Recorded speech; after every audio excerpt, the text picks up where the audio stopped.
Hello everybody, I hope you are having a wonderful day. Today I'd like to share my opinions on the We Knife Co. Subjugator. I picked this knife up from Love Them Knives, a fellow YouTuber who does YouTube knife sales for his Patreon members, and he typically ends up selling off the knives that he gets in for review. This one I believe he got for the purpose of a review and sold it off at a discounted price. The original price, I'm pulling some information here off of Blade HQ, my favorite online retailer. It is $225.25. This exact colorway is not available at Blade HQ anymore. The closest one to it is the black stonewash and black titanium. This is the black stonewash and bronze titanium. So overall length is 7.91. Blade length is 3.48. So it is definitely over the length limit for a lot of states, unfortunately. So just check your knife flaws if that's something that you're concerned about. Cutting edge is 3.3. Blade material is 20 CV. It is a drop point blade style, pretty much a full flat grind with just this little more decorative swedge here at the top. Not crowned by any means. It's relatively straight, but not super crispy by any means. That's, you know, nice and smoothed out. And the finish, of course, is just a black stonewash. The finish on this knife is actually quite beautiful, and I do definitely love how it looks. But I do have a couple little complaints that we'll get into in a minute. Let's do some size comparisons. So, like I just read off the specs, this is a rather large knife. Look at this out of the way. Here's another large knife in my collection, the Benchmade 940 Osborne. Very, very similar length, but the Osborne is definitely a little bit skinnier in the hand, skinnier in the blade too. This is the Para 3 lightweight.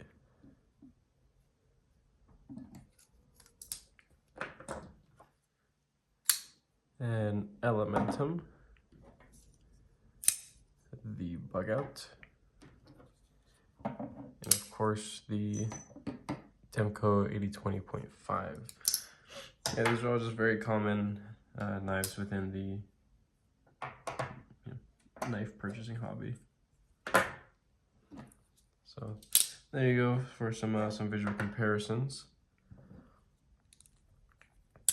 As I've stated in a couple of my other videos, I'm not the biggest fan of large knives, but if any of you guys saw my unboxing of this, I immediately loved how this sounded, how it felt. It was a lot heavier than I thought it was going to be, but I probably should have done a little bit more research. I think I set myself up for failure because I thought this was going to be kind of a, very smooth, lightweight, but that looks really big and hard use. That's what I really prefer. I prefer small knives, but if I'm get a larger knife, I'd like it to be to where it looks like it's a large knife, but where it's rather lightweight. This it is, to me, it is definitely a pocket brick. There is no internal milling; it's just solid. But with that being said, it feels solid. It is a very comfortable knife, and I love how it feels. I really do. The pocket clip over here, it's beautiful, has the same finish as the rest of the knife. This is heavy, heavy stone washing and darkening over the bronze finish. These little decorative holes, not sharp by any means, nice and knocked down. And then the pocket clip is just sitting directly on top of the scale, but the T6 titanium screws are just, at least they're flat. The rest of the hardware, including the lock bar insert and the pivot, are T8. Also, again, all titanium hardware, including the thumb studs, are also titanium. Not too sure if it's actually wearing off by any means. I had the same little concern on my baby banter because it has bronze thumb studs that are this exact same size and finish. And I swear to you, it looks like the front thumb stud for right-hand deployment people. I feel like it's wearing out more than the one in the back. That's just me. I could be wrong. I could just be crazy like everybody else in this hobby. But regardless, there are a couple different opening methods, and I don't really have a favorite, but I got a feeling that this might be a pretty sweet knife if there was a flipper tab delete. Not that there's anything wrong with the flipper tab. It's actually pretty nice. It has jimping all the way around. It's not deep by any means. It's very light and, you know, squared off and, you know, well finished.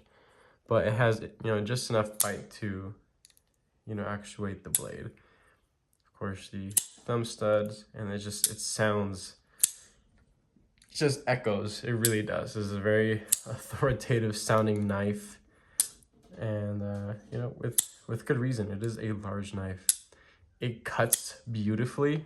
I have yet to sharpen it, but it is due for a sharpening at this point. I did receive it with the factory edge, and as everything I've experienced so far from Civivi and Wii, their factory edge is beautiful.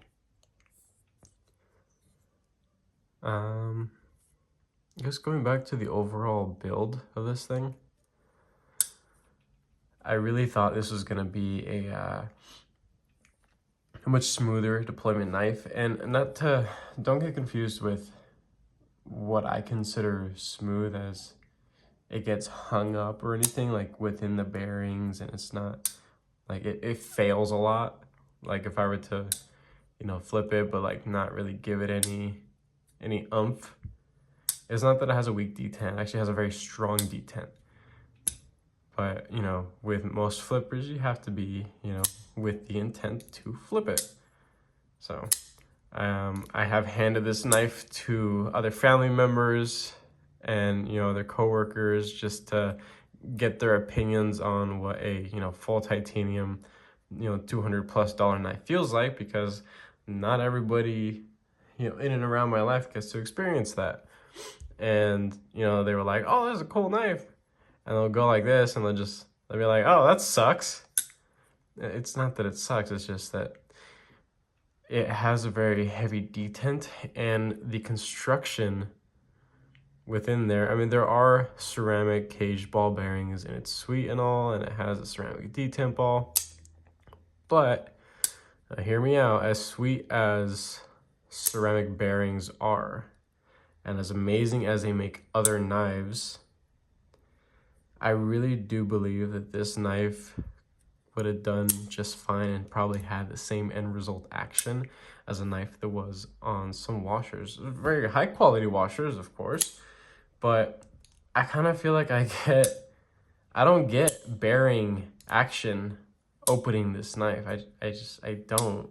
Is it smooth? Yes, it is very smooth. It's very glassy smooth. It doesn't get hung up on everything. It's just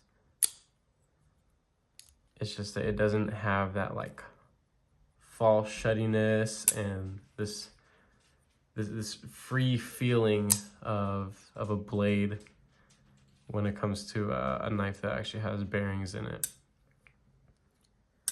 But I guess a knife that I want to bring out that does accomplish at a much cheaper price point. Yeah, it is a completely different blade shape, design and company, but this is the Concept or Concept, however you like to call it. Main Street. This is a full-size one. Now, you know, even though this knife is a completely different design, coming at a completely different price point, this was, you know, under $100. This is a very heavy detent knife, in my opinion. It has been tightened as much as it can be on both sides. I'm not too sure if it was on steel bearings or... It is on bearings for sure, but I don't know if it was ceramic ball bearings. But regardless, this is a you know, thumb stud only deployment knife that is heavy detent, but you know, it's just, it has the action that I was expecting from this Subjugator and from that price point. But regardless, that's just me. I should have done more research into what this really is, and maybe heard the voice of a couple other people that have reviewed this same knife, because it doesn't feel like it's on bearings, and to me that would be kind of a negative. I was expecting something just a lot looser, just a little bit more, you know, free feeling. But something else that's really cool about it is that it does have these internal stops. You can see the channel there, and it is, again, this is a very, very solid knife. I think a benefit to having the washers versus the bearings would be this knife could be made to much tighter tolerances and it could stay cleaner, essentially, if, you know, what this was designed for to be a heavier duty feeling knife, then washers would have been the way to go. So if Civivi and we can make, you know, amazing action knives with bearings, I'm sure they can do it with washers. And there's some people out there that believe that washers are a lesser, I guess, you know, part of a knife versus bearings. I'm having a hard time, you know, kind of explaining that, but there are some people that think that it's lesser of a thing. Not really, you know, if that's what they were going for, and that's what this feels like, you know, me having, you know, experienced this for about 2 weeks now, I do love it. I'm happy with it. It's just that I should have done my own research and, you know, learned a little bit more about it. This is a very hard duty feeling knife.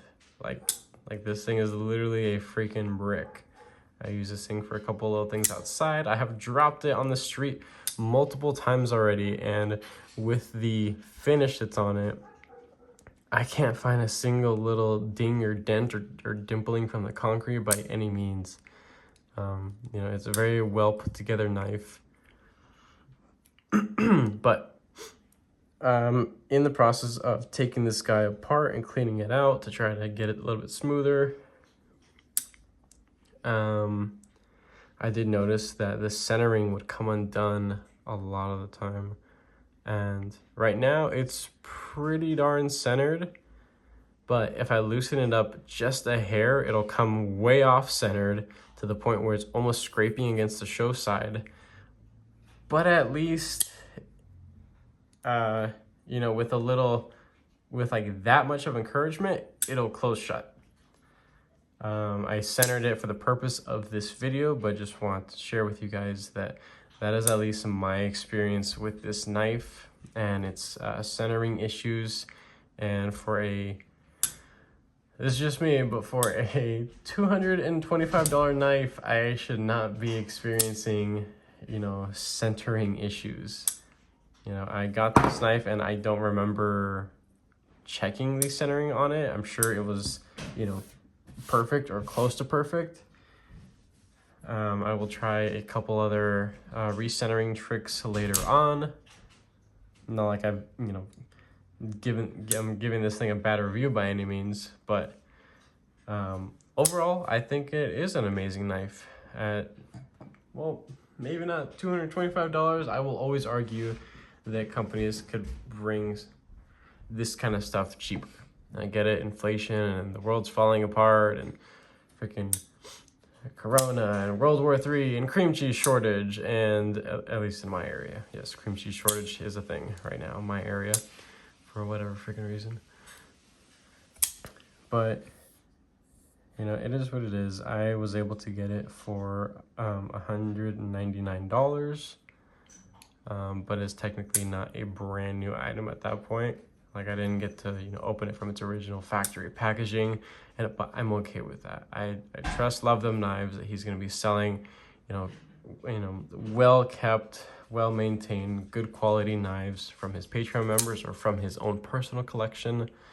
And whichever this one was, yeah, I would say, yeah, I still trust purchasing things from him, and I will continue purchasing things from him because, well, as I am not made of money, I would rather have paid $200 versus 225 and 25 cents, not including shipping, handling, and taxes and all that. But regardless, thank you guys so much for watching. I definitely do appreciate it, and have a wonderful day.